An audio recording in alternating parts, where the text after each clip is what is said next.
In the given question, it says about a cantilever beam whose span is 4 meters and carries a point load of 50 kilonewton.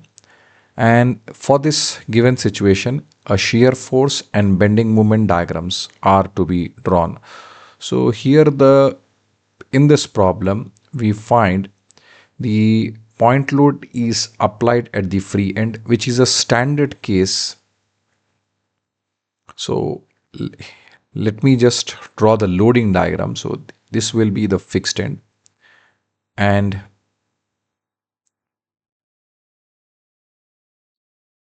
this would be the beam. The line is used to indicate the beam, and a point load is acting at the free end. The value of point load is 50 kilonewtons. So here it is fixed and the length is 4 meters. And since it is a cantilever beam, and in case of cantilever beam, we will have the reaction forces and reaction moments at the fixed end. This will be the fixed end. So at the fixed end, there will be a reaction force. Let's say this is the reaction force vertically, and there will be a reaction movement as well. So the reaction moment, let's say it is in counterclockwise. Let's call this point as A and let's call this point as B.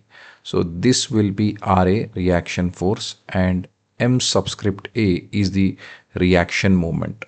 So if we take up the equilibrium equations, that is summation of forces in y direction, that's equal to 0. That is sigma Fy equal to 0. That is Ra minus 50 equal to 0, which implies the reaction force Ra will be equal to 50 kilonewtons. Same way, if we take up the moments about the point A, that's equal to 0. So at A, we have taken the reaction moment M subscript A. So M subscript A, the reaction moment has to be added. It is in counterclockwise. Let me take MA counterclockwise as a negative, plus about point A, 50 kilonewton is going to produce a clockwise moment like this. Okay.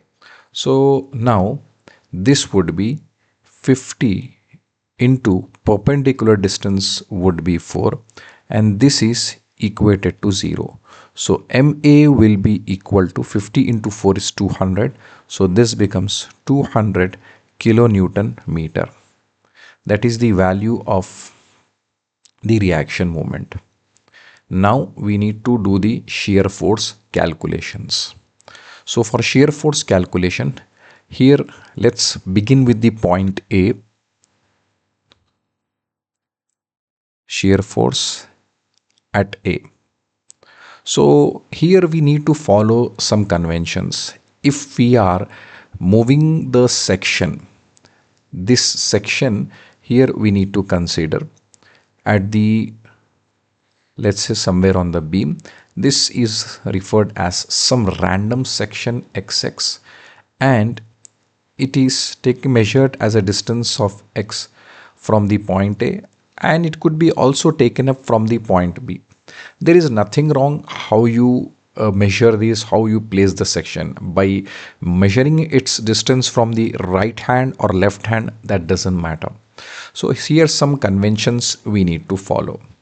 So the convention are like, if we are moving the section from the left hand towards right hand, the upward forces are taken as positive and the downward forces are taken as negative. Whereas if we are moving the section from the right hand towards left hand, then here the positive forces are downward and the negative forces are upward. So the rules will get changed, but the answer will not be affected. So since we are habituated to take the upward forces as positive, Let's try to practice that in the more questions. And we are also habituated to take the downward forces as negative, so we'll keep that as in practice. And anti-clockwise movement is taken as negative and clockwise movement is taken as positive. So it's better that if we move the section from the left towards right. Here you see the X is being marked from the point A, and it is moved from there's a section is being moved from A towards point B. So that is the left movement, left to right movement of the section. So if we begin solving the problem, that is shear force at section AA. So at point A, or shear force at section XX. Instead of writing at point XX, first let us do it as shear force. SF stands for shear force at A, which is straight away equal to RA itself. There is no other force present at point A, that is RA, which is equal to 50 kilonewtons. And same way, if we take up the shear force at section XX, then from A to section XX, we don't find any other force than RA. The beam is plane. So shear force at section XX will also be 50 kilonewtons. And same way, shear force at B point, it will be 50 kilonewtons. And at B, we find a point load of 50 kilonewtons additionally. So this 50 kilonewtons is acting downwards. Earlier, this 50 what we have calculated, it was because of the RA. And now if we move to point B, we are having two additional forces. One is RA, which is already present, and there will be a sudden change due to the point load, and this point load is going to produce suddenly changes to, that is 50 minus 50 it is, that is equal to 0 kilonewtons. So remember that whenever the shear force or whenever there is a point load present, the point load is going to produce a sudden change. So here if I try to draw the diagram, that is, this is the point A and this is point B. At point A, we are able to find a 50 kilonewton force. Let me just draw this height. Let's say it is representing 50 kilonewton force, and the force continues to remain constant up till the point B. So it is constant, which is represented by a horizontal line, and it continues to remain constant. After that, at point B, we find there is a sudden drop in the shear force. The sudden drop has to be reflected. So this line is going to tell us about the sudden drop in the shear force. So this height is 50 kilonewtons, and this is continued for 4-meter span it is. So this is our SFD, that is shear force diagram. This is abbreviated as SFD, which is shear force diagram, and it is positive. Next, here if we go now, we have obtained the shear force diagram. Next is we need to obtain bending moment diagram. So for BM calculations, so bending moment at point A is actually, at point A we have a couple that is MA, that is only MA. Okay, so bending moment at A will be equal to only minus MA is being concentrated. The reactive couple, that is minus MA, is being concentrated. The value of minus MA is minus 200 kilonewton meter. So that's the value of bending moment at point A. And next, bending moment at section XX, if we try to write, That is, as we move to the section XX, we are finding a couple minus MA. Let me write that minus MA plus, next is how far is the section XX from point A. It is at a distance of x, and we are also able to see a force Ra, or I should say reactive force Ra, which is present at point A.